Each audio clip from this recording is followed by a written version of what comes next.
হযরত আইয়ুব পয়গম্বর ওনার ব্যাপারে একদিন ইবলিস আল্লাহর দরবারে বলল, আল্লাহ গো আমারে তো শয়তান বানাইলা, ইবলিস বানাইলা, আমি চাই আইয়ুব নবীর একটু পরীক্ষা করার জন্য আমি চাই সে কি তোমার পাগল নাকি ক্ষমতার পাগল, এটা পরীক্ষা করার জন্য আমি চাই। আল্লাহ কয়ে যাই ইবলিস, আমি আল্লাহ তোমারে সে পারমিশন দিয়া দিলাম, আমি আল্লাহ তোমারে সেই অনুমতি দিয়া দিলাম, তুমি চাইলে আমার আইয়ুবের পরীক্ষা করতে পারো। আল্লাহ পাক রব্বুল আলামিন পরীক্ষার মধ্যে ফালাইতে লাগলেন আইয়ুব নবীরে। নাম্বার 1 পরীক্ষা দিয়া দিলেন, ওনার জীবনের সবচেয়ে বড় পরীক্ষা। আল্লাহ ওনাকে অনেকগুলা মেষের মালিক বানাইছেন, আল্লাহ ওনাকে অনেকগুলা বকরির মালিক বানিয়েছিলেন, আল্লাহ পাক ওনাকে অনেকগুলা উটের মালিক বানাইছিলেন। রাখালের কোনো অভাব নাই, রাখালেরা তার মেষগুলো বকরিগুলা যখন মরুভূমির মধ্যে চড়াইতো, হঠাৎ করে একদিন একটা বাতাস থেকে আসলো, সঙ্গে সঙ্গে বাতাস আইসা সবগুলা বকরি জমিন থেকে বিদায় নিয়ে চলে গেল, মানে মারাই গেল, একটা বকরিও নাই। রাখাল তো অবাক, দৌড়ে চলে গেলেন আইয়ুব নবীর দরবারে, যা বলে পয়গম্বর আইয়ুব, আপনি আমার দরবারে অনেকগুলা বকরি দিয়েছিলেন, মেষ দিয়েছিলেন, এগুলাকে পরিচালনা করার জন্য আমি মরুভূমির মধ্যে গেলাম, ওখানে গিয়ে আমি এগুলা চড়াইয়া দিলাম, প্রত্যেকে যেন প্রত্যেকে একটা হাওয়া আসলো, ওই বাতাসের মাধ্যমে সব জমিন থেকে বিদায় নিয়ে চলে গেল। তার চোখ দিয়ে ঘরে ঘরে পানি পড়ে, কারণ মালিকের সামনে আমি কি বইলাই হিসাব দিব, আমার কাছে তো বিশ্বাস করে মালিক এতগুলা বকরি আমারে দিল। আইয়ুব নবীর দরবারে যাওয়ার পরে নবী একটা বারের জন্য চোখের পানি ফালায় কান্দে না। আইয়ুব নবী জানা দেয়, ও রাখাল তোমার মন খারাপ করার দরকার নাই, আমার আল্লাহ পাক আমার এই বকরির মালিক তো আমার আল্লাহ বানাইছে, উটের মালিক তো আল্লাহ বানাইছে, মেষের মালিক তো আল্লাহ বানাইছে, তো যে আল্লাহ মাল দিতে পারে ওই আল্লাহ কেড়ে নিতে পারে, এই নিয়ে আমার কোনো চিন্তা নাই, কারণ দিতে পারে যে আল্লাহ, কেড়েও নিতে পারে সে আল্লাহ, ঠিক কিনা? যে আল্লাহ দিতে পারে আল্লাহ তো কেড়েও নিতে পারে। হ্যালো, এই যে ভাইজান কই যাবেন? 1 নাম্বার আর সবাই চাই রয়েছে, ঘুরে আইবেন, উড়ন যাইতো না মনে করছে অন্য হুজুর, বসেন সাফা দিয়া, দেরি হইব, যেরকম মারহাবা। এরপরে যে উঠবো এর কিছু কইতাম না, এর লগে ধরে ধরাম, ঠিক কিনা? এর ধরে কম যে হেজে উঠছে তুমি ধরছো না, সাফা দিয়া বইলে কই যাও, নতুন নতুন উঠা যাবে না, শেষ করে যাওয়া লাগবে ইনশাআল্লাহ, দোয়া দিয়ে কারা বাড়িতে যাবেন ইনশাআল্লাহ। হাত নামান, হাত তো কিনতে নাম নেই, হাতুড়ে লাভ নাই, হাত না উড়ে এলো তার যাইবেন গা, আমি দৌড়ে নাম না গিয়া ওজন লাভ দিয়ে নেমে যাম গা, গরম গরম হুজুর, বসতে হবে ইনশাআল্লাহ, আল্লাহ পাক কবুল করেন, জোরে করে আমিন। ছিল আজ থেকে 5-6 বছর আগে যখন ময়দানে নতুন নতুন কথা বলতাম, তখন তো কে আইলো কে গেল কে কি কইলো তো খবর আছে নাকি? বয়ান টানা শুরু, চোখ বন্ধ করে 1.5-2 ঘন্টা কইয়া লাইছিস, পরে চোখ খুললা দেখি যে 10-12 জন আছে, সব গেছে। তো মনে মনে চিন্তা করতাম যে মাইক ম্যান মনে বিপদে পড়ে বসে রয়েছে, তাহলে হেও দৌড় মারতো। তো সেদিন চলে গেছে, এখন আমার চালাক হয়ে গেছি, এখন একা না, সবাই লইয়া ওয়াজ করতে হবে। আমিও কত কম, আপনারা মিল্লা জিল্লা ইনশাআল্লাহ। রাগ করছেন নাকি আপনারা? জোরে কোন তো সুবহানাল্লাহ, কোন আলহামদুলিল্লাহ, চিল্লা আল্লাহু আকবার। আইয়ুব নবী বলতে লাগলেন, সম্পদ দেওয়ার মালিক কে? আল্লাহ। কেড়ে নিছেন কে? আল্লাহ। এটা উনার দেওয়া। কার দেওয়া? এ মিয়া, আমার হাতে যে টাকা পয়সা আছে কার দেওয়া? আল্লাহ। আপনার পকেটে যা আছে কার দেওয়া? আল্লাহ। এটা আপনার না, আপনি তো মনে করছেন আপনার, কিন্তু এটা আপনার না, খোদার কসম আপনার না, এটা আল্লাহর দেওয়া। আল্লাহ কোরআনের কোথাও বলেন নাই তোমার রিজিক থেকে ব্যয় করো, আল্লাহ বলেছেন আমার দেওয়া রিজিক থেকে ব্যয় করো, কারণ দিছি আমি আল্লাহ, চাইলে সময়ের ব্যবধানে তোমার গরিব বানাইতে পারে। নদীর পার ভাঙ্গেও পার করেই তো নদীর খেলা, সকাল বেলার ধনী রে তুই ফকির সন্ধ্যা বেলা, আমার কাছে আজ আছে কাল নাই। আইয়ুব নবী বলে, রাখাল চিন্তা নাই, টেনশন নাই, তুমি চোখের পানি ফেলে কান্না করো না, আমি তোমার ধমক দিব না, যে আল্লাহ সম্পদ দিয়েছেন ওই আল্লাহ কেড়ে নিয়েছেন, আমার এই ব্যাপারে আল্লাহর দরবারে কোনো কিছু বলার নাই। ইবলিস তো বড় অবাক হয়ে গেল, বিশাল বড় একটা ঝামেলায় ফালাইলাম। ওই যে আল্লাহর দরবার থেকে অনুমতি নিয়ে আসছে আইয়ুব নবীরে পরীক্ষা করার জন্য, কিন্তু উনি তো প্রথম পরীক্ষার মধ্যে ফার্স্ট হয়ে গেলেন। উনি তো বলতে পারতেন, আল্লাহ কেন আমার সম্পদগুলা তুমি নিয়ে গেলা, কেন আমার গৃহপালিত পশুগুলো নিয়ে গেছ? আল্লাহ দরবারে উনি বলতে পারতেন, কিন্তু কেন বলেন নাই? ওনার মনের মধ্যে চিন্তা ছিল যে আল্লাহ দেয়, ওই আল্লাহ তো আমার দরবার থেকে কেড়েও নেয়। উনি এই কারণে বললেন না। আবার আল্লাহর কাছেও তো এটা বড্ড পছন্দ হয়ে গেল। নাম্বার 1 পরীক্ষার মধ্যে উনি উত্তীর্ণ হয়ে গেলেন। এবার 2 নম্বরে ইবলিসকে আল্লাহ পরীক্ষার 2 নম্বরটায় ফেলাইয়া দেন। আমি চাই যে কোনোভাবেই হোক দেখি উনি কি আল্লাহর পাগল না ক্ষমতার পাগল, উনি কি তাকাব্বুরি করে নাকি রবের শুকর আদায় করে, উনি কি রবের গুণগান গায় নাকি না গায়। 2 নম্বরে আল্লাহ পাক আমারে পরীক্ষা দিলেন। আল্লাহ ওনাকে যতগুলো সন্তান দিছেন সব সন্তানগুলো জমিন থেকে বিদায় নিয়ে উনি নিয়ে গেলেন। এখন ওনার কাছে নাই, সবাই বিদায় নিয়ে চলে গেল। সব সন্তান মারা গেছে, সবাই জমিন থেকে বিদায় নিয়ে চলে গেছে। আল্লাহ তো জমিনের মধ্যে বান্দাকে পরীক্ষা করে ভয় দিয়া, আল্লাহ বান্দারে পরীক্ষা করে সন্তান নিয়া, আল্লাহ বান্দারে পরীক্ষা করে সম্পদ কমায় দিয়া, আল্লাহ বান্দারে পরীক্ষা করে এইভাবে। এই ব্যাপারে কোরআনের মধ্যেও বয়ান আছে না নাই? আরো জোরে বলেন আছে না নাই? ওয়ালা নাবলুওয়ান্নাকুম বিশাইইম মিনাল খাউফি ওয়াল জু'i ওয়া নাকসিম মিনাল আমওয়ালি ওয়াল আনফুস ওয়াস সামারাত ওয়া বাশশিরিস সাবিরিন। চিল্লায়ে পড়েন আল্লাহু আকবার। আল্লাহ তো আগেই ঘোষণা, আমি আল্লাহ তোমারে পরীক্ষা করব, বিভিন্ন মাধ্যমে আমি আল্লাহ পরীক্ষা হয়ে যাবে। নাম্বার 1 ভয় দিয়া, এরপরে আমি আল্লাহ তোমার খানা কমায়া দিয়া, আমি আল্লাহ তোমার মাল কমায়া দিয়া, সন্তান নিয়ে আমি আল্লাহ পরীক্ষা করব। আল্লাহ আইয়ুব নবীর যত সন্তান দিলেন সব সন্তান আল্লাহ নিয়ে চইলা গেল। ওনার বিবিরা চোখের পানি ফেলায় ফেলায় কান্না করে স্বামীর দরবারে আসে আর কয়, পয়গম্বর আইয়ুব আলাইহিস সালাম, ও আমার স্বামী, আমাদের যত সন্তান আল্লাহ দিয়েছেন সব সন্তান আল্লাহ নিয়ে চইলা গেছে, একটা বারের জন্য চোখের পানি ফেলায় উনি কান্না করেন না। উনি বইলা দিলেন, ও আমার বিবিরা, একটা বারের জন্য সন্তানের জন্য কান্দো না। আল্লাহ চাইছে তো সন্তানের বিনিময়ে আমাদের জান্নাত দিতে পারে আমার আল্লাহ। আল্লাহ নাবালেগ অবস্থা যাদের নিয়েছেন, এই নাবালেগ সন্তানেরা আমাদের জান্নাতে যাওয়ার ওসিলা হতে পারে কি পারে না? কারণ এই নাবালেগেরা জান্নাতের মধ্যে এক একজন পাখি। হাসরের ময়দানে নাবালেগ আল্লাহর দরবারে বলবে, আল্লাহ আমি একা একা জান্নাতে যাব না। আল্লাহ বলবে, কি চাও? আমার আব্বা আম্মারে আমাদের সঙ্গে দাও। কি করবা? জাহান্নাম থেকে ফিরে জান্নাতের মধ্যে নিয়ে যাব। এটা বলার পরে আল্লাহ বলবে, এই ফেরেশতারা, তোমরা দুইজনে এর আব্বা আম্মার রূপ নেও। সুবহানাল্লাহ, জোরে কয় না? তোমরা নিজেদের আকৃতিতে এদের সামনে যাও না, বরং মায়ের রূপ একজন নেও, বাবার রূপ আর একজন নিয়ে নাও। মা বাবার রূপ নিয়ে নাও। মা বাবার রূপ লইয়া তুমি মূলত ফেরেশতা, কিন্তু আকৃতি নিয়েছো তার আম্মার, তার আব্বার। তার সামনে যাও, দেখো সে কি বলে আর কি করে। নাবালেগ বাচ্চার সামনে, যে নাবালেগ বাচ্চাটা জমিনের মধ্যে সাবালক হওয়ার আগেই মারা গেল, ওর সামনে যখন ফেরেশতারা তার আব্বা আম্মার রূপ নিয়ে তার সামনে দাঁড়ায় যাবে, সে যাওয়ার পরে আব্বারে আম্মারে দেখার পরে একটা হাসি দিয়া দিবে। এরপরে ও মায়ের কুলের মধ্যে যাবে, তার মায়ের বুকের বরাবর যাইয়া তার মাথাটাকে যখন রাখবে, সঙ্গে সঙ্গে তার মনটা মলিন হয়ে যাবে। আল্লাহ বলবে, বান্দা রে, প্রথমত কেন একটা হাসি দিলাম, এরপরে তোমার মন কেন বেজার হয়ে গেল? সে বলতে থাকবে, মাওলা রে, প্রথমত জীবনে কোনো দিন, বহুদিন হয়ে গেছে, সাবালক হওয়ার পরে তো এমনি আব্বা আম্মার আদর পাই নাই। যখন দেখলাম আমার আব্বা আম্মা আমার সামনে হাজির হয়ে গেল, সঙ্গে সঙ্গে খুশি হয়ে গেলাম, হাসি দিয়ে দিলাম। কিন্তু আমার মায়ের বুকের বরাবর যখন গেলাম, আমার মায়ের বুকের বরাবর যাওয়ার পরে আমি তাকায় দেখি, এটা তো আমার আসল মা, জীবনেও কোনোদিন হতে পারে না। কারণ আমার মায়ের তো আমারে হারাইয়া সারা জিন্দেগি লাগা কলিজাটা পুড়ে গেছে, পাগলের মতো হয়ে গেছে, ঈদের দিনেও সেমাই খাইতে পারে নাই।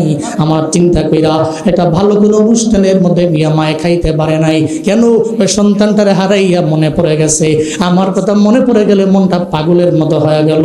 আমার মায়ের তো কলিজা পুরার গন্ধ, আমারে হারাইয়া আমার মা ছিল বেহুশ। আজকে আমি আমার মায়ের যখন যখন বুকের মধ্যে আমার মাথাটা রাখলাম, আমি তাকায়া দেখি এটা তো আমার আসল মা না, কলিজা পুরা গন্ধ তো এখানে নাই। মাওলার এই কারণে আমার মনটা মলিন হয়ে গেল। এরপরে বাবার দরবারে গেল, বাবার চেহারাটা দেখা সঙ্গে সঙ্গে একটা হাসি মারল। এরপরে আবার বাবার বুকের মধ্যে নিয়ে মাথা টেকাইল, আবার দেখে দেখে মুখটা মলিন হয়ে গেছে।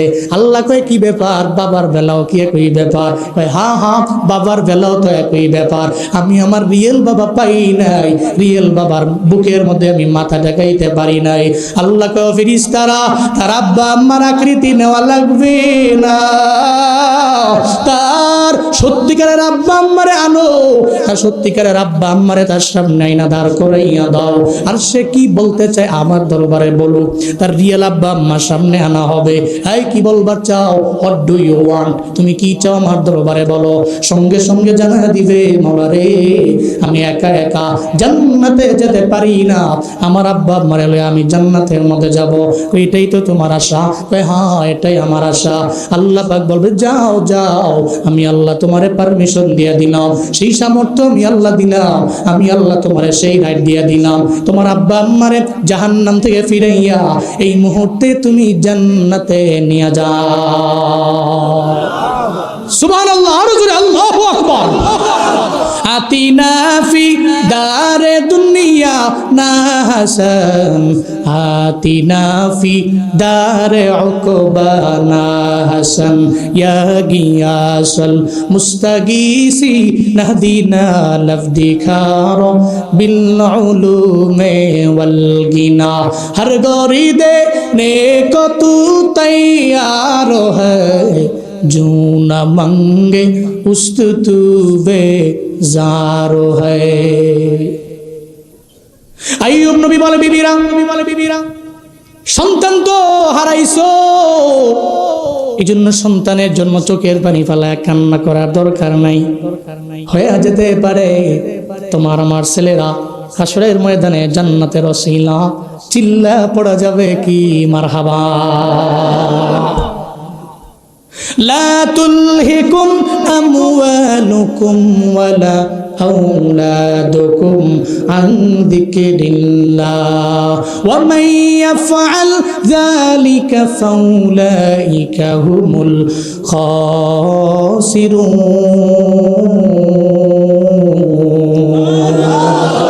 আল্লাহ পাক বলেন লা তুলহিকুম আমওয়ালুকুম ওয়ালা আওলাদুকুম আন যিকরিল্লাহ।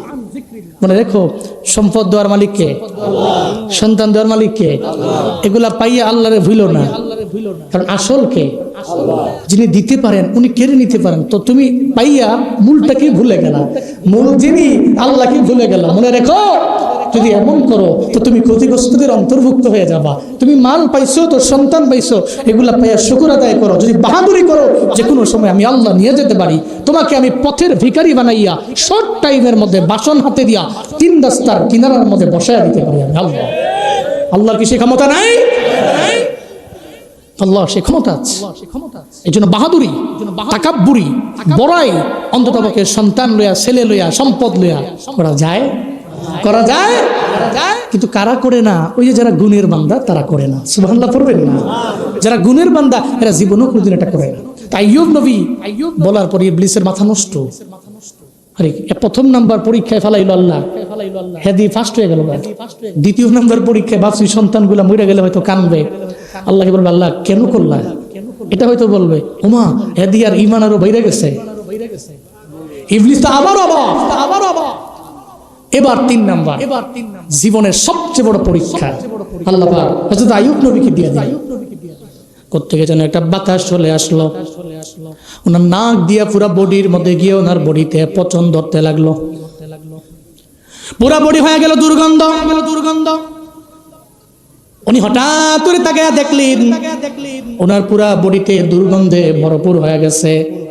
উনি ঘরের মধ্যে আছে, দুর্গন্ধের কারণে পুরা ঘরই তো দুর্গন্ধময়। একটা সময় ওনার স্ত্রীরা প্রথম নাম্বার বিবি ওনার দরবারে গেল, যা দেখে আইয়ুব নবীর অবস্থা ভালো না, অবস্থা বড় খারাপ, পুরা বডিতেই পচন ধরে গেছে। প্রথম নাম্বার বিবি যা কয়, ও স্বামী আমার, আমি আপনার দরবারে থাকতে পারবো না, আমার বিদায় দিয়ে দেন, আমি চলে যাব, আমার তালাক দিয়ে দেন, এই এখানে আমি আপনার সঙ্গে থাকবার চাই না।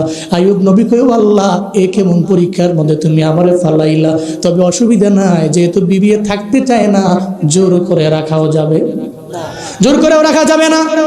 উনি বলতে লাগলেন, যাও তুমি যেহেতু তালাক চেয়েছো তাহলে আমি তোমারে দিয়ে দিলাম।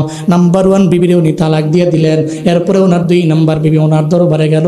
আইয়ুব নবীর দরবারে যা কয়, আপনার বডির দুর্গন্ধ আমরা সহ্য করতে পারি না, পুরা ঘরটাই তো দুর্গন্ধময় হয়ে গেল, আমারও তালাক দিয়া দেন। 2 নাম্বার বিবিও তালাক চাইলেন, উনি তালাক দিয়া দিলেন। এরপরে 3 নাম্বার বিবি আবার গেলেন। 3 নাম্বার বিবি যা কয়, স্বামী আমার, আপনি আবার আমার তালাক দিয়া দেন, যেভাবে 2 জনরে দিয়া দিলেন। 3 নাম্বার বিবিও তালাক চাইলেন, তালাক দেওয়া হলো। এখন 3 জন বিবি ওনাকে সাইরা দিয়া চলে গেছে, খালি একজন বাকি আছে। তার দরবারে যায় কয়, সবাই যেহেতু সাইরা চইলা যায়, আমি যাইতে পারি না, আমি দুনিয়া চাই না, আমি আখিরাত চাই। আল্লাহর দরবারে আমি বলতে পারবো, মাওলা রে, সবাই তো ছাইরা গেছে তোমার নবীর, আমি ছাইরা যাই নাই। আল্লাহ গো, তোমার নবীর ধারে ছিলাম আমি, তোমার নবীর কাছে ছিলাম আমি। মাওলা রে, জমিনের সবাই চলে যাইতে পারে, কিন্তু আমি যাব না। হাসরের ময়দানে আমি আল্লাহর দরবারে বলতে পারবো। উনার নাম ছিল রহিমা বিবি। দরবারে যাইয়া কয়, ও স্বামী আমার, আপনার 3 জন বিবি বিদায় নিয়ে চলে গেল, আপনি আমার তালাক দিয়েন না, আমি আপনার দরবারে তালাকও চাই না, আমি চাই মৃত্যু পর্যন্ত আপনার খেদমত করে আমি চলবো, আপনার পদধূলি নিয়ে চলবো। আমি জানি আপনার পায়ের নিচেই তো আমার জান্নাত, আপনাকে রাজি বানাইতে পারলে হাসরের ময়দানে আল্লাহ পাক আমার জান্নাত দিয়া দিবে। কারণ মদিনার নবী বলছে, যেই নারীরা 4টা গুণে গুণান্বিত হয়ে যায়, এর মাঝে একটা গুণ হলো ওয়াতো আদমালাহা ওয়াতো আজাউজাহা, স্বামীর আনুগত্য করে চলে, স্বামীর মেনে চলে। 4টা গুণের মধ্যে একটা গুণ। ওই সমস্ত নারীকে আল্লাহ বলবে হাসরের ময়দানে, এই নারী উদখুলিল জান্নাহ। সুবহানাল্লাহ, পকেটে তুল, বাড়ি যায় করেন আরো জোরে সুবহানাল্লাহ। আল্লাহ পাক বলবে, রে নারী, জান্নাতে ঢুকো, উদখুলিল জান্নাহ। নারী বলবে, আল্লাহ কোন দরজা দিয়ে ঢুকবো? জান্নাতের দরজা আছে 8টা, কোন দরজা দিয়া ঢুকবো? মদিনার নবী জানায়া দিলেন, মিনাইয়াবিল জান্নাতি শীতি। নারী রে, তুমি তো স্বামীর আনুগত্য করলা, স্বামী বাধ্য হয়ে চললা, স্বামী যাই না দিছে শুকর আদায় করলা, আলহামদুলিল্লাহ বললা, স্বামীর খেদমত করে নিজের জীবনটা পার করে দিলা। হাসরের ময়দানে তুমি আল্লাহ দরবারে আইছো, আমি তোমারে কোনোভাবেই জাহান্নামে দিতে পারি না, আবার তোমার জন্য নির্দিষ্ট কোনো জান্নাত আমি আল্লাহ ঘোষণা করি না। জান্নাতের 8টা দরওয়াজার যেই দরওয়াজা দিয়ে মন চায়, ওই দরওয়াজা দিয়া তুমি জান্নাতে ঢুকে যাও। আইয়ুব নবীর বিবি বললেন, স্বামী আমার আইয়ুব, আমি জীবনও কোনোদিন আমি আপনারে ছেড়ে যেতে পারি না, আমি চাই আমি আপনার সঙ্গে থাকব, কারণ আপনাকে রাজি বানাইতে পারলে আমি আল্লাহর দরবারে বলতে পারবো। আল্লাহ যদি কয়, এই রহিমা বিবি, জমিনের মধ্যে তুমি আমার জন্য কি এমন আমল করে আমার দরবারে আসলা? আমার জমিনে কোনো আমল নাই, আমি আল্লাহর দরবারে বলতে পারবো, মাওলা রে, জমিনের মধ্যে আমার একটা আমল আছে, আমি তোর স্বামীর বাধ্য হয়ে গেছি, আল্লাহ আমার মাফ কইরা এই কারণেও জান্নাতে দিতে পারে কি পারে না? আমি অন্ততপক্ষে সবাই ছেড়ে গেল, আমি আপনাকে ছেড়ে যেতে পারি কি? স্ত্রী, হট এ ওয়াইফ, কেমন বিবি, কেমন বিবি।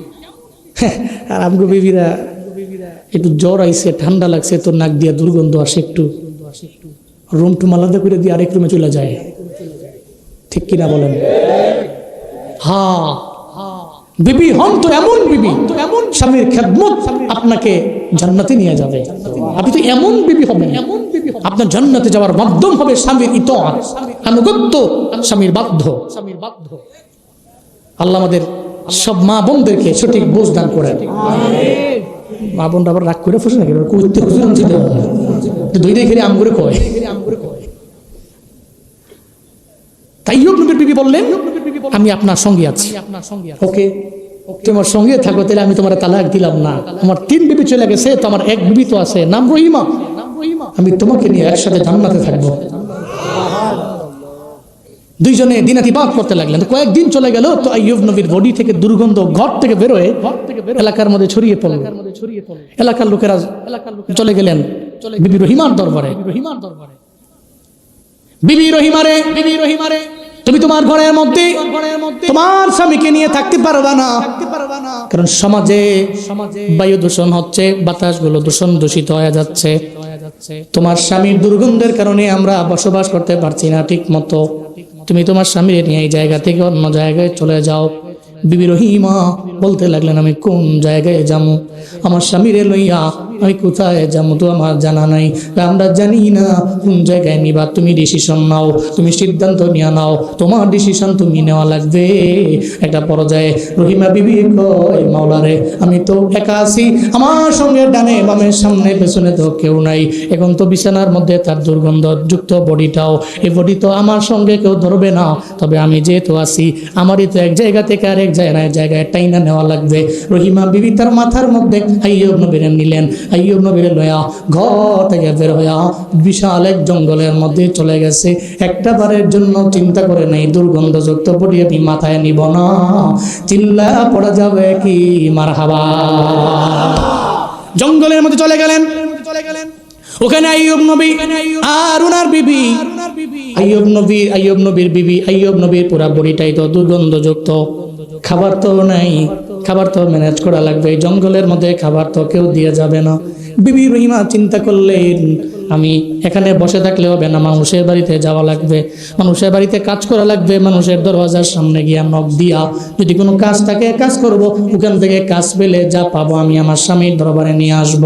শুধু তাই না, কিতাবের মধ্যে আসছে আইয়ুব নবীর বিবি ওনার স্বামীর প্রতি এত পরিমাণে বাধ্য ছিলেন, উনি যখন খাবারগুলো নিয়ে আসতেন ওই খাবারগুলো আইনা উনি চামচ দিয়ে পর্যন্ত স্বামীরে খাওয়াইতেন না, কারণ ঘা লেগে গেছে, ওনার পুরা পচন ধরে গেছে।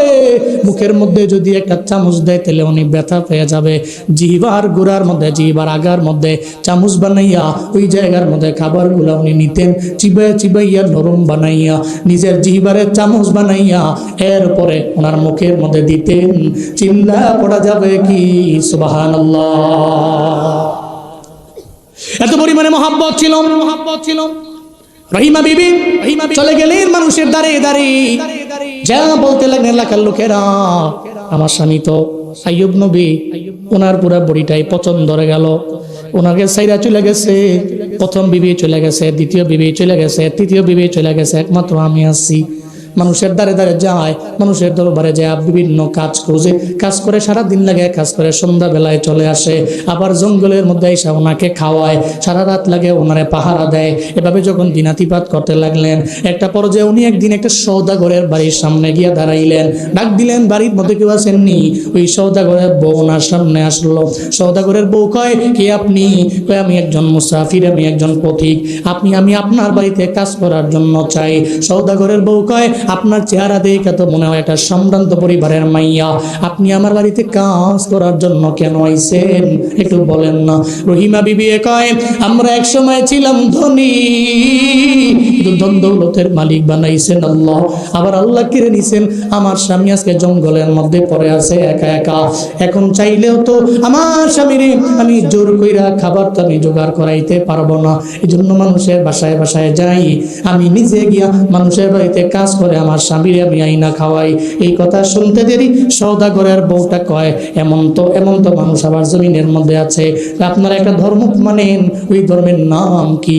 ওই ধর্মের নাম হলো ইসলাম। ওই ইসলামে আমি ঢুকবার চাই, ওই কালেমা পড়া লাগবে, ওই তেলে পড়া দেন, লা ইলাহা ইল্লাল্লাহ, জোরে লা ইলাহা ইল্লাল্লাহ, সবাই লা ইলাহা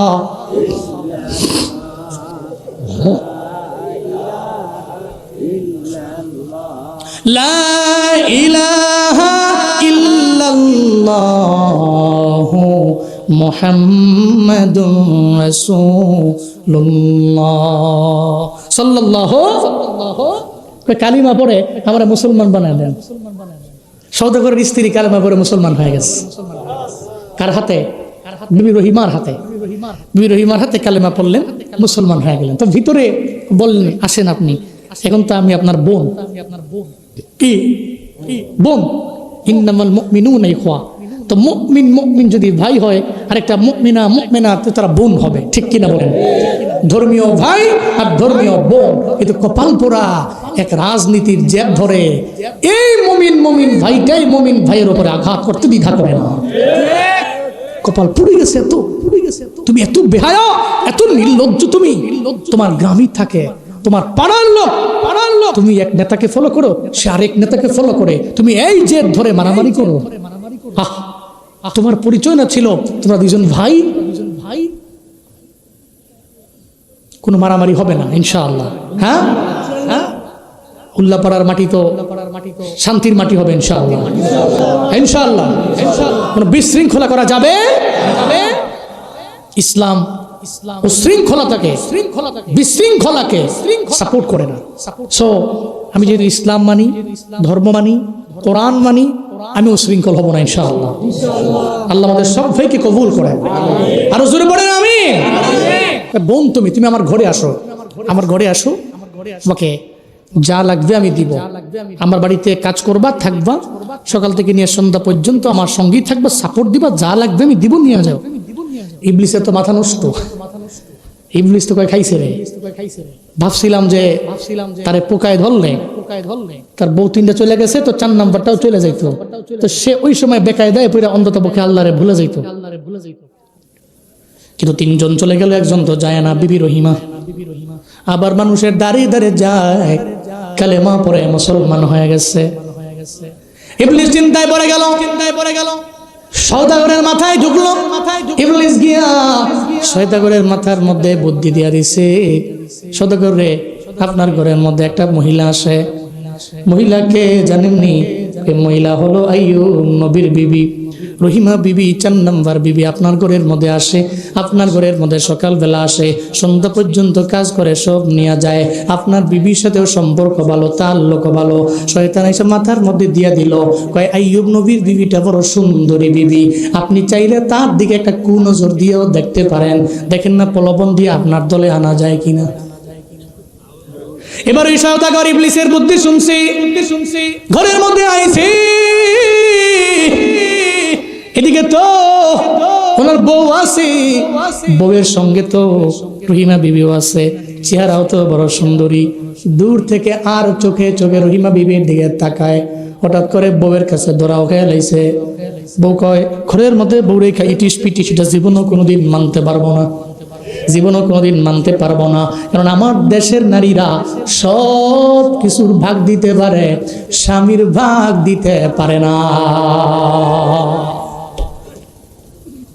খালি বাড়িতে যে এখন আমি দ্বিতীয় বিয়া করবো, ফিডাইয়া আপনার সোজা করে লোক একেবারে মানুষ চিনছো না, বেডি চিনছো না, ঠিক কিনা বলেন? সব দিতে পারি, মাগার এইসব কথাবার্তা অন্ততপক্ষে ঘরের মধ্যে তুলো না, ঝগড়া হবে কঠিন। তো আমার দেশের নারীরা এটা জীবনে কোনোদিন মানতে পারে না। তো সওদাগরের বউ কয়, ঘরের মধ্যে বউ রেখা আরেকজনের বউর দিকে সাউন্ড খেলে যায়, দুষ্টামি। বলতে লাগলেন সওদাগর, দেখতেও তো সুন্দরী, রূপসী, রূপবতী, তার দেখার পরে তো ভালোই লাগে।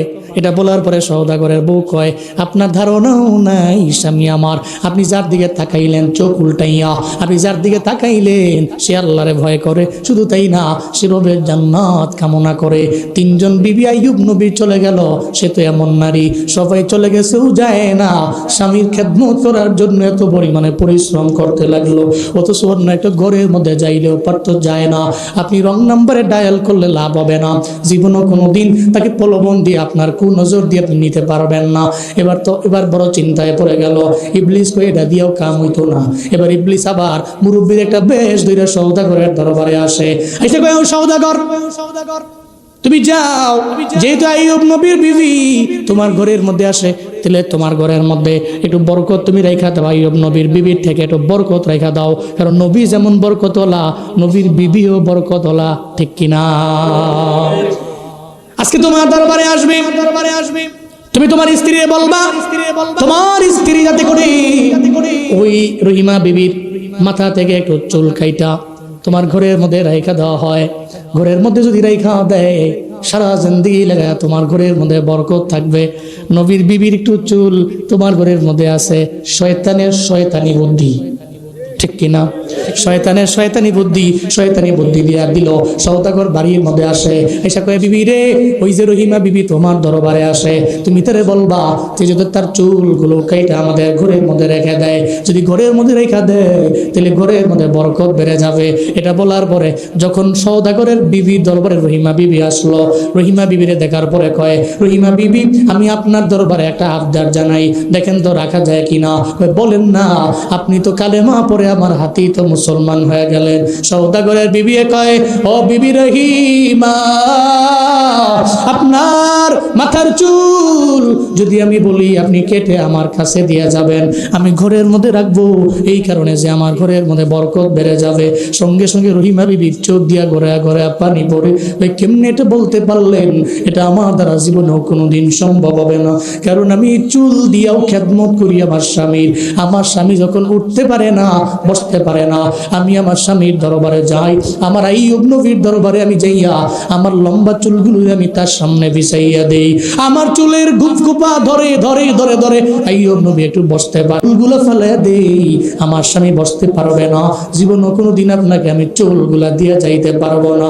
এটা বলার পরে সওদাগরের বউ কয়, থাক, আমি তোমারে বললাম তো, ভুল করে ফেললাম, তোমার দেওয়া লাগবে না। উনি নিজেই তস্তত বোধ করলেন। একটা বড় যায় সওদাগর জানলাম, দেখলো যে চুল দেয় না, সওদাগর আবার তার ব্যবসার কাছে বাজারের মধ্যে চলে গেছে। ইবলিস তো আবার আগের মতো মুরব্বীর বেশ লয়ে আইছে।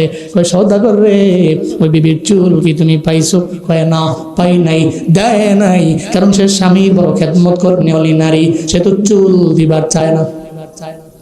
এখন তোমার একটা কাজ করা লাগবে। দেখ ইবলিসের কাম কি, বহুত চেষ্টা করতেছে কিন্তু।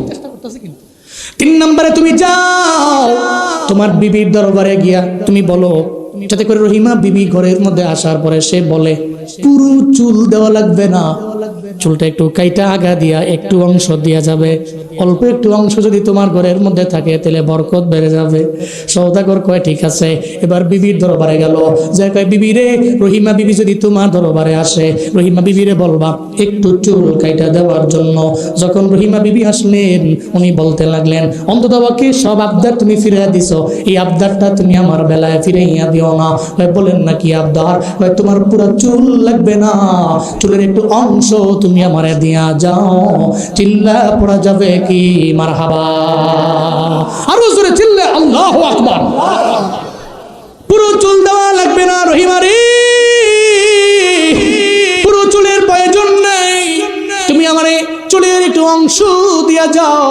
চুলের একটু অংশ যদি দাও তাহলে আমি ঘরের মধ্যে রাখবো, আমার বরকতের মাত্রা বেড়ে যাবে। আমার স্বামীর একটা মুরব্বী এসে উপদেশ দিয়া গেছে, বরকত বেড়ে যাবে, এই কারণে তুমি চুল দেওয়া লাগবে না, চুলের একটু অংশ দাও। এটা বলার পর রহিমা বিবি কয়, যেহেতু আবদার জানাইলেন, পুরো চুল তো আর দেওয়া লাগবে না, চুলের আগা দিয়া ধরেন একটু কাইটা দিয়া দিলাম। একটু কাইটা চুলগুলো যখন দিয়া দিল, এদিকে ইবলিস কয়, কাম হয়ে গেছে, দৌড়ে চলে গেল এটা মানবের সুরতে আইয়ুব নবীর দরবারে জঙ্গলের মধ্যে যায়। কয়, পয়গম্বর আইয়ুব, আপনি কার নবী? কয়, আমি আল্লাহর নবী। আপনি স্মরণ করেন কারে? কয়, আল্লাহ রে। ডাকেন কারে? কয়, আমি আল্লাহ রে। আল্লাহ রে তো ডাকেন, রবেরে স্মরণ করেন, রবেরে মানেন। যদি রবেরে মানেন, আপনি যে এখানে থাকেন আপনার খাবার খাওয়ায় কে? কয়, আমার খাবার খাওয়ায় আমার আল্লাহ। রহিমা বিবির মাধ্যমে আল্লাহ খাওয়ায়। রহিমা বিবি মানুষের দ্বারে দ্বারে যায়, কাজ কইরা কইরা খাবার নিয়ে আসে। কয়, আপনি জানেনও না, সে তো মানুষের বাড়িতে কাজের জন্য যায় না, বরং চুরি কইরা আপনার জন্য খাবার নিয়ে আসে। চিল্লা পড়া যাবে কি নাউজুবিল্লাহ? চুরি কইরা খাবার নিয়ে আসে। আইয়ুব নবী কয়, আমার 3টা বিবি চলে গেছে, এই বিবিটা যায় না, জীবনও কোনোদিন আমার এই বিবি চুরি কইরা খাবার আনতে পারে না। সে তো আল্লাহরে ভয় করে, জান্নাতেও যাইবার চায়, তার দ্বারা জীবনও কোনোদিন এটা সম্ভব হবে না। এই বুয়া বল কথা বলার জন্য আমার দরবারে আসলা। এবার ওই ইবলিসটা শয়তানি বুদ্ধি লিয়া কয়, ঠিক আছে, যেহেতু মানুষের বাড়িতে চুরি করে না, আপনি এটা বিশ্বাসও করেন না, আমি বইলা গেছি চুরি করে, আপনি প্রমাণ পাইবেন আপনি আসার পরে। আজকে সন্ধ্যার সময় তো আপনার বাড়ির মধ্যে জঙ্গলের মধ্যে আসবে, আপনার কাছে খাবার নিয়ে আসার পরে আপনি যারা জিজ্ঞেস করার পরে আপনি দেখবেন চুলের আগা কাটা আছে, এর মানে কোনো কোনো একটা জায়গায় চুরি করার জন্য গেছে, খাবার আনতে যাইয়া ধরা পড়ছে তো চুলের আগা কাইটা দিছে। কথা সত্য না মিথ্যা? কয়ে দিছে।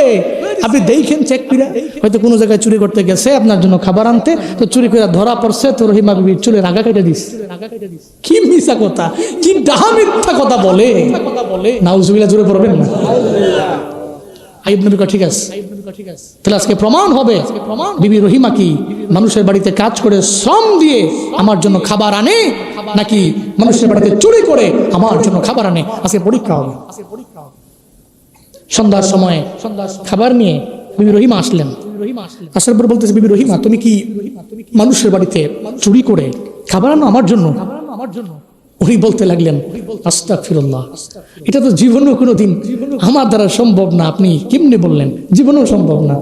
তো উনি পরীক্ষা করতে লাগলেন, ঠিক আছে তোমার চুলগুলো একটু দেখবার চাই। দেখলেন যে চুলের আগা কাটা আছে। তো মুরব্বী যা কয়ে গেছে তা তো ফুলে গেছে।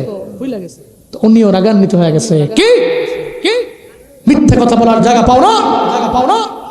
তুমি তোমার চুলের আগা পর্যন্ত কাটা দিছে, চোর বইলা তোমারে। এটা তো আমার একজনে কয়ে গেছে। নিশ্চিত তুমি আমারে হারাম খাওয়াচ্ছ, চুরি করে না খাওয়াচ্ছ। তুমি তো আল্লাহরে ডাকলে তো জীবনেও কোনোদিন আল্লাহ আমাকে সাড়া দিবে না। এই রহিমা বিবি, তুমি আজকে থেকে আমার চাইতে অনেক বেশি দূরে সরে যাও। আমি চাই না তুমি আমার সঙ্গে থাকো, আমি চাই না। যাও। সবার আগে রিজিক হালাল হওয়া লাগবে, ঠিক কিনা বলেন?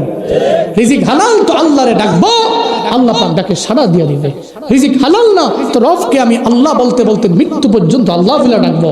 এটা আসমানের নিচে থাকবে তো আরশে মুআল্লা পর্যন্ত যাবে না, ঠিক কিনা বলেন? এই জন্য হালাল ইনকাম দরকার আছে না নাই?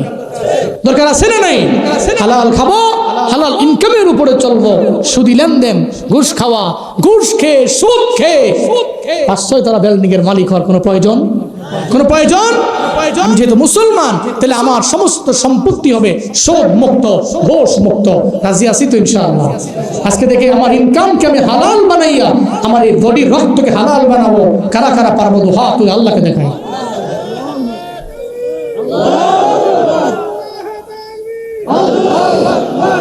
আল্লাহ পাক প্রত্যেকের হাতগুলোকে কবুল করেন। তুমি সুদের টাকায় ফাসাদে গড়ো, ঘুষ ছাড়ো না, দিন দুঃখী না খেয়ে মরে খবর রাখো না। তুমি ঘুষ খেয়ে বিচার করো সাজিয়া প্রধান, আছে না নাই?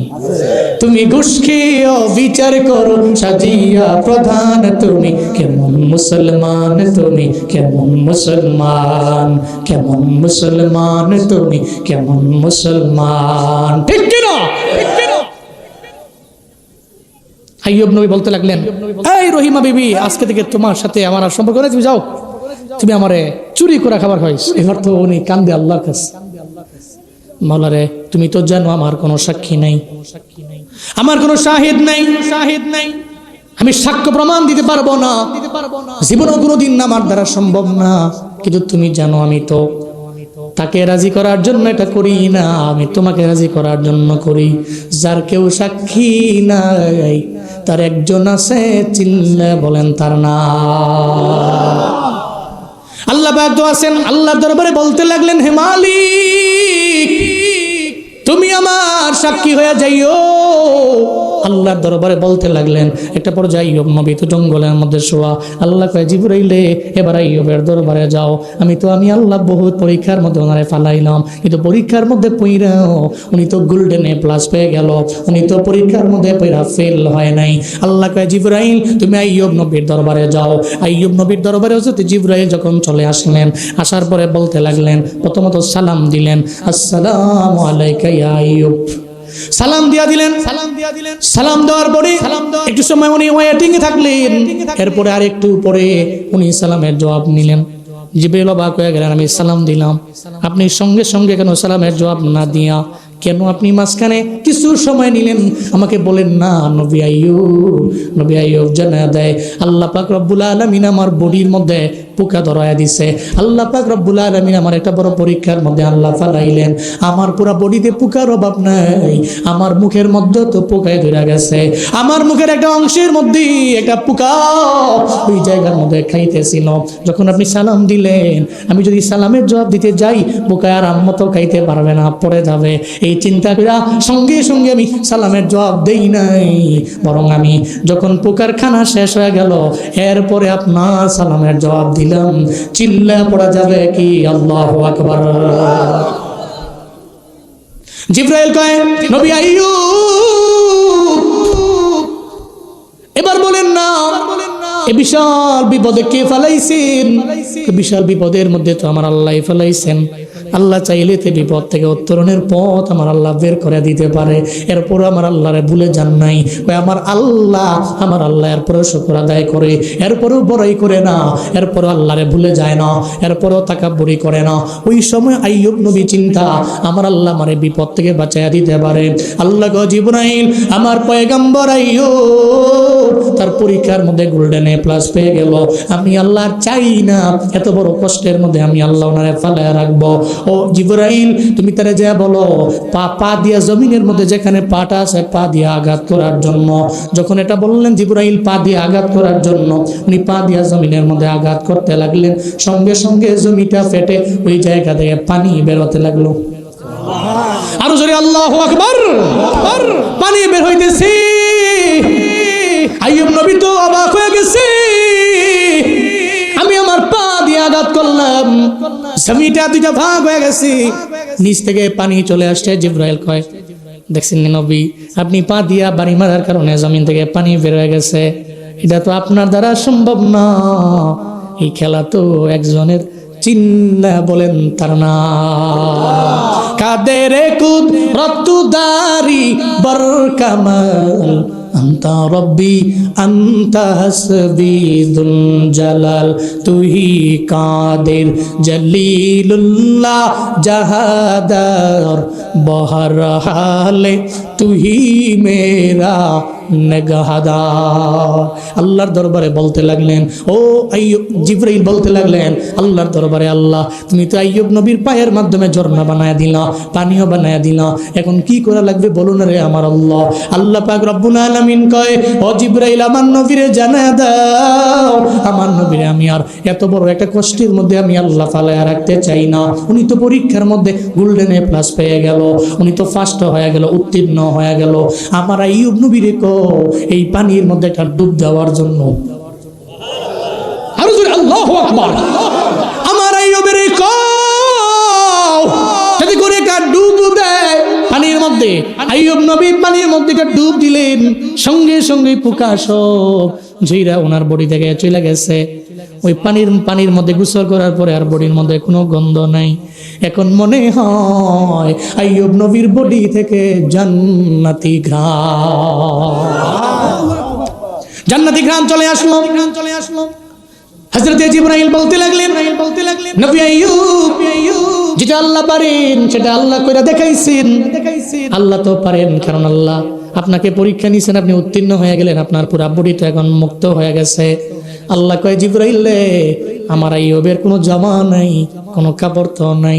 আমি আল্লাহ চাই না রে আমার আইয়ুবের জমিনের কোনো সাধারণ কাপড় দিয়ে আমি আল্লাহ তাকে গিফট করব। আমি আল্লাহ জমিনের সাধারণ কোনো পোশাক আমি আল্লাহ তাকে দিব, আমি আল্লাহ তাকে পুরস্কৃত করব। আমি রবের ওয়াদা, অবাশিরিস সাবিরিন, যারা ঝামেলায় পড়ে গেছে, বিপদে পড়ে গেছে, কিন্তু আল্লাহরে ভুলে নেই, এদের জন্য তো আমি আল্লাহ সুসংবাদ দিয়েছি। যা আইয়ুব নবীর দরবারে যা, জমিনের কোনো কাপড় দিস না, আমার আইয়ুবের জন্য তুই জান্নাতে যা, জান্নাতে যা আমার আইয়ুবের জন্য একটা জামান, আমার আইয়ুবের জন্য জান্নাতি জামান, আমার আইয়ুবের জন্য জান্নাতি রুমালান, আমার আইয়ুবের জন্য জান্নাতি জুতান, আমার আইয়ুবের জন্য জান্নাতি টুপিয়ান, আমার আইয়ুবের জন্য জান্নাতি হাতের তসবিটাওয়ান, জান্নাতে সব নিয়ে আয়, জান্নাতি দে, দুনিয়াবি কোনো গিফট আমার বন্ধুর হাতের মধ্যে ধরাইস না। কারণ এত ঝামেলার মধ্যে পইরাও সে তো তাকাব্বুরি করলো না, শুকর আদায় করলো, রবের প্রশংসা আদায় করে নিছে।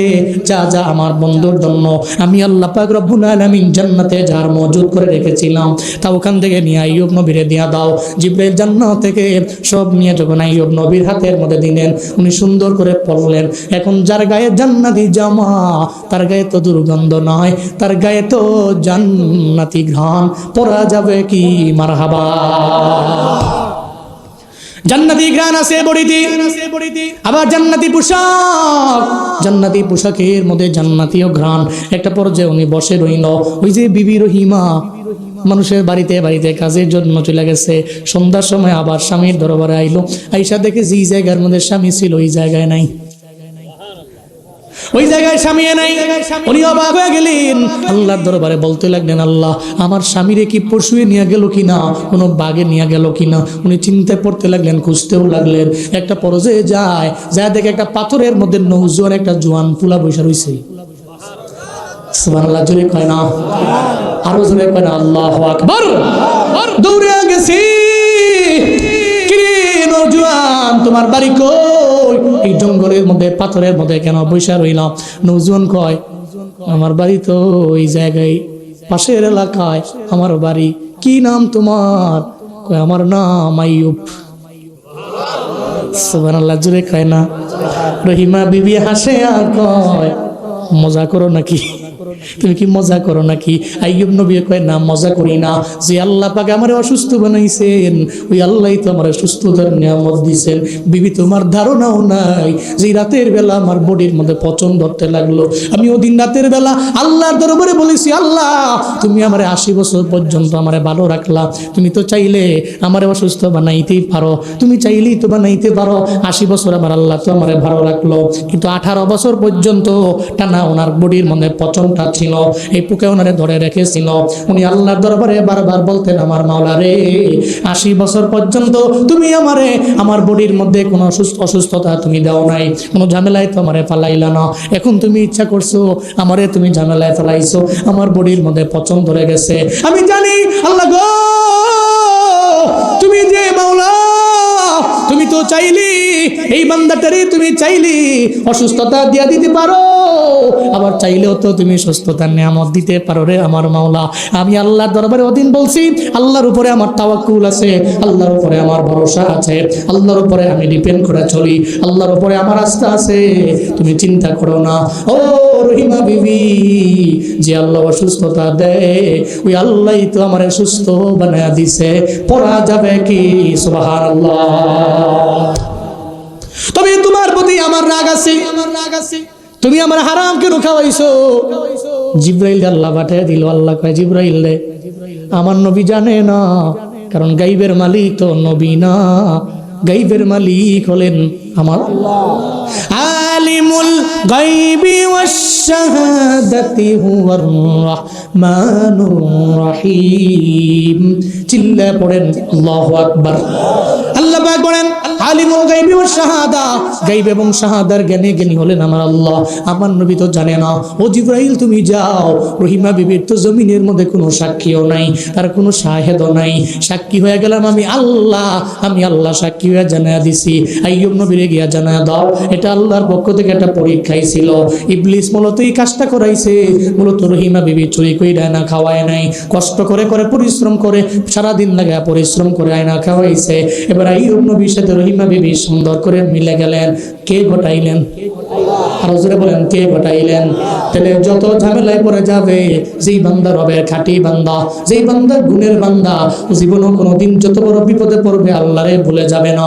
ও বিনয় নিয়ে চলবে, তাকাব্বুরি না, অহংকার না, আল্লাহরে ভুলে যাবে না। জমিনের মধ্যে এমন ভাবও নিয়ে চলবে না আমি মেরে ফেলবো, কেটে ফেলবো। এরপরে আল্লাহ পাক জানিয়ে দেয়, যেই বান্দা আমার গুণের বান্দা। সূরাতুল ফুরকানের 63 নম্বর আয়াতের সেকেন্ড অংশের মধ্যে আল্লাহ পাক জানিয়ে দিলেন, ওয়াইদা খাতাবাহুমুল জাহিলুনা ক্বালু সালামা। চিল্লা পড়েন আল্লাহু আকবার। আল্লাহ পাক বলছেন, বান্দারে যারা আমার গুণের বান্দা, দেখবা সমাজের মধ্যে কত মানুষ আছে তোমার পায়ের মধ্যে এসে পাড়া দিয়া ঝগড়া করতে চাইবে। তুমি ঝগড়া করতে যেও না। আপনি চান না ঝগড়া করার জন্য, আর একজনে পায়ে পইরা আইসা ঝগড়া করতে চায়, এমন ব্যক্তি সমাজে আছে না নাই? আপনি তারে বলে দিবেন তোমার সঙ্গে ঝগড়া করার সময় আমার নাই, তোমার সঙ্গে ঝগড়া কইলা গালি দেওয়ার সময় আমার নাই, বরং যতক্ষণ ঝগড়া করব ততক্ষণ আমি কার গুণগান গাবো? আর ওরা বলেন কার গুণগান গাবো? জমিনের মানুষের সাথে ঝগড়া করে লাভ নাই, কারণ ঝগড়া করলে ঝগড়া অবস্থায় সুবহানাল্লাহ আসে না গালি আসে? কি আসে? এই জন্য তো মুমিন চিন্তা করে জমিনের মানুষ হলে ঝগড়া করতে গেলে তো তার মায়ের নাম তুলে গালি আসবে, তার আব্বার নাম তুলে গালি আসবে, তার পুরো বংশের নাম ধরে গালি দিতে মন চাইবে। ঝগড়াই করবো না, এই জন্য মদিনার নবী কয় মান সমাতা না যা, সে চুপ রইল তো মুক্তি পেয়ে গেল। সুবহানাল্লাহ জোরে করবেন না? ঝগড়া কইরা পায়ে পড়া ঝগড়া করতে গেলেও সে বলে কলু সালামা, হয়তো সালাম বলে ইগনোর করে এড়িয়ে যায়। তোমার সঙ্গে আমি কোনো একটা বিতর্কে জড়াইয়া অন্তত পক্ষে আমি আমার এই আমলকে ধ্বংস করতে পারি না, তোমাকে গালিগালাজ আমি করতে পারি না। এটা প্রত্যেকটা ইবাদুর রহমানের গুণ। এরপর আল্লাহ পাক সূরাতুল ফুরকানের 64 নম্বর আয়াতে বলেন, যেটা প্রত্যেকটা মানুষের জন্য লাস্ট মেসেজ, আজকের এই মাহফিলের জন্য লাস্ট কথা আপনাদের জন্য। আল্লাহ পাক বলছেন ওয়াল্লাযীনা ইয়াবিতুনা লিরাব্বিহিম সুজদাও ওয়া কিয়ামা। আল্লাহ পাক বলছেন সাবধান, তুমি সিজদার নামাজের কিয়াম ছাড়া আল্লাহর কাছে তো হতে পারবে না। যত যাই করো সিজদা আর নামাজের কিয়ামে দাঁড়াইয়া যারা আল্লাহরে ডাকে এরা নামের বান্দা না, এরা গুণের বান্দা। ঠিক কিনা বলেন? যেন ওয়াজ মাহফিল শোনা এটাই আপনার জীবনের সবচেয়ে বড় ভালো কাজ মনে করেন না? ওয়াজ মাহফিল শুই না যারা গিয়া ফজর পড়ে, ওয়াজ মাহফিল শুই না গিয়া যারা জোহর পড়ে, আসর পড়ে, মাগরিব পড়ে, এশা পড়ে, এরা সফল বান্দা। ঠিক কিনা বলেন? এরা গুণের বান্দা। এই জন্য আমরা ওয়াজও শুনবো, আবার ফজর পড়তে হবে ইনশাআল্লাহ। কারা কারা পারবেন? অনেকে হাত উঠাইতে দৌড়াইতেছে, ঠান্ডার দিনে কষ্ট করে ঘুম থেকে ওইটা ফজর পড়াটা কি কষ্ট। হাত টান টান করেন। আল্লাহ সবাইকে 5 ওয়াক্ত নামাজ পড়ার তৌফিক দান করেন। আরো জোরে পড়েন আমিন, আরো জোরে আমিন। নামাজের সিজদা, নামাজের কিয়ামে লম্বা সময় দিব আমরা ইনশাআল্লাহ। নামাজের সিজদা, নামাজের কিয়ামে আমরা লম্বা সময় দিব। মসজিদে গেলে বিরক্ত হব না, নামাজ সিজদা বড় করব, নামাজে দাঁড়ায় বেশিক্ষণ থাকবো। তারাবির নামাজ আসতেছে না রমজানে? আসতেছে না রমজান? আল্লাহ আমাদের প্রত্যেকের রমজান পর্যন্ত পৌঁছায় দেন। আরো জোরে আমিন। আল্লাহুম্মা বারিক লানা ফি রজব ওয়া শাবান ওয়া বাল্লিগনা রমাদান। আল্লাহর দরবারে বেশি বেশি বলবেন, আল্লাহ আমি যদি সারা বছর বাঁচি, 11 মাস আমি বাঁচলাম, কিন্তু 1 মাস আমি পাইলাম না রমজানের মতো এত দামি মাস, তুমি আমার চাইতে দূরে নিও না, মাহরুম বানাইও না। আল্লাহ এই ময়দানে যারা আছে প্রত্যেকটা মানুষের তুমি রমজান পর্যন্ত পৌঁছায় দাও। চিল্লা জোরে করে পড়েন আমিন, আরো জোরে পড়েন আমিন। রমজানে তারাবি পড়বেন, চেষ্টা করবেন খতমে তারাবি পড়ার জন্য। কোন তারাবি? খতমে তারাবি পড়ার জন্য। কিন্তু রমজানের মধ্যে তো খতমে তারাবি অনেকে আছে পড়ে না। নওজোয়ানরা আছে দেখবেন মসজিদে যায়, প্রথম 2-3 দিন খতমে তারাবি পড়ার জন্য যায়, মসজিদগুলো চেক করে কোন জায়গার মধ্যে আগে নামাজ শেষ হয়। ঠিক কিনা বলেন? প্রথমত একটা মসজিদে যায়, যায় দেয় শেষ হয় 10টায়। আরেকদিন গেছে আরেক মসজিদে, হ্যাঁ যায় দেয় 9:30টায়। আরেকদিন গেছে আরেক মসজিদে গিয়া দেয় 9:20। হ্যাঁ গতি 5G। তো 3 দিন মোটামুটি 3 মসজিদে ফইরা চিন্তা করে মসজিদ যেটাতে পড়লে 10টা 10:30 বেজে থাকা এটা বাদ দেয় 9:15। আলহামদুলিল্লাহ রাব্বিল আলামিন এরকম তারাবি আছে না নাই? আছে না নাই? তো বহুত পোলাপান চিন্তা করে এরকম তারাবি পড়ানি ভালো। 20 রাকাত দৌড়ের উপরে নাই, এরকম আছে না নাই? আপনি রমজান পাইছেন, তো রমজান পাই আপনার সিজদার কিয়াম তো বাড়বে, কমবে না। এই জন্য নিয়ত করেন যেখানে তারাবি লম্বা হয়, লম্বা সময় দিনের বেলা খাইলে খানায় আল্লাহ তাআলা দিবে গজব, আল্লাহ তাআলা দিবে গজব, বিপদে ধরবে চাপায়া। ঠিক কিনা? আসছে রমজান রহমত লইয়া, আসছে রমজান মাগফিরাত লইয়া, আসছে রমজান নাজাত লইয়া। আমরা রমজানকে আমরা স্বাগতম জানাইলাম, আল্লাহর কাছে দোয়া করলাম আল্লাহ আমাদের প্রত্যেককে রমজান পর্যন্ত পৌঁছায় দেন। সকলে চিল্লায় পড়েন আমিন। আমরা সূরা ফুরকানের 2 আয়াত থেকে শুনলাম, জীবনে কোনোদিন অহংকার করব না, কেউ পায়ে পড়ে ঝগড়া করতে আসলেও ঝগড়া করব না, শুকর আদায় করবো কার? যত ঝামেলায় পড়ি, বিপদে পড়ি, মুসিবতে পড়ি, ডাকবো কারে? আল্লাহরে ডাকবো।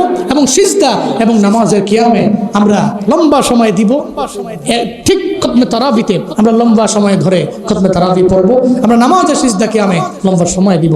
আল্লাহ আমাদের সবাইকে কবুল করেন, এই 2 আয়াতের উপরে আমল করার তৌফিক দান করেন। সকলে চিল্লায় পড়েন আমিন। মাদ্রাসার জন্য জি ঠিক আছে, আমি জানি এলাকার লোকরা প্রধান বক্তার হাতে অনেকে দেওয়ার জন্য অপেক্ষায় থাকে। সিরাজগঞ্জে আমি আজকে প্রথম আসছি এমন না, আপনার মেহেরবানি, আপনার দোয়া, আল্লাহর মেহেরবানি হয়, সময় হয় আমরা ওই জায়গার মধ্যে যাব। আমরা রমজানের তারাবিগুলো লম্বা সময় নিয়ে পড়বো ইনশাআল্লাহ। ইনশাআল্লাহ বলেন ইনশাআল্লাহ। আল্লাহ আমাদের সবাইকে রমজান পর্যন্ত পৌঁছায় দেন, আরো জোরে আমিন। আমার আব্বার বানানো রমজানের একটা গান আছে, তো রমজানের গানটা গায়া তো দোয়া দিয়ে দিব ইনশাআল্লাহ। হ্যাঁ চলবো। আরে সুবহানাল্লাহ, দেখছো নি? রমজানের ওই রোজা রাখো, রমজানের ওই রোজা রাখো, গুনাহ যাবে ঝরিয়া, এলো রমজান রহমত লইয়া, এলো রমজান রহমত লইয়া। রমজানের ওই রোজা রাখো, রমজানের ওই রোজা রাখো, গুনাহ যাবে ঝরিয়া, আসছে রমজান রহমত লইয়া, আসছে রমজান মাগফিরাত লইয়া। রমজানের ওই রোজা রাখো, রমজানের ওই রোজা রাখো, গুনাহ যাবে ঝরিয়া, আসছে রমজান রহমত লইয়া, আসছে রমজান নাজাত লইয়া। পবিত্র রমজান মাসি